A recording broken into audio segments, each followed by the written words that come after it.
अमरावतीच्या नारायणदास लड्डा महाविद्यालयाचा विद्यार्थी सुमित प्रमोद बडासे. त्याचे वडील पन्नालाल नगरमधल्या महानगरपालिकेच्या उद्यानात रोजंदारीवर चौकीदारी करतात. राहायला घर नाहीये, त्यामुळे त्याच उद्यानात 10 बाय 10च्या खोलीत ते आपल्या कुटुंबासह राहतात. कधी याच खोलीत तर कधी उद्यानातल्या बेंचवर अभ्यास करून प्रमोदनं 10वीच्या परीक्षेत 95.80% गुण मिळवले. अभ्यासाला अनुकूल वातावरण नसतानाही त्यानं मिळवलेलं हे यश काबिले तारीफच आहे. सुमितची अभ्यासातली चिकाटी आणि जिद्द पाहून एका शिकवणी वर्गानंही त्याला मदत केली. भविष्यात सुमितला IITत शिक्षण घ्यायचंय.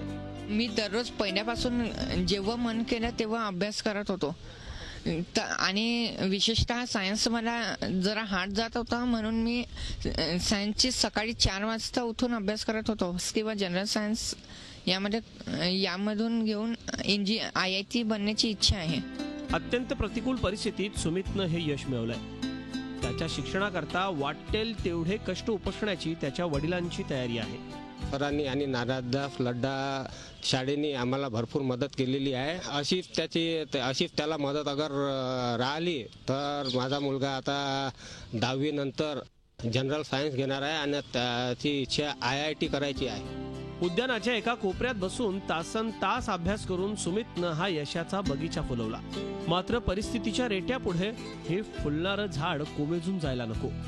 त्यासाठी गरज आहे ते या झाडाला आर्थिक मदतीचं खतपाणी घालण्याची.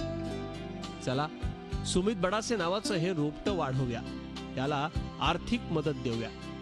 राजेश सोनोने, झी मीडिया, अमरावती. झी 24 तास रहा एक पाऊल पुढे.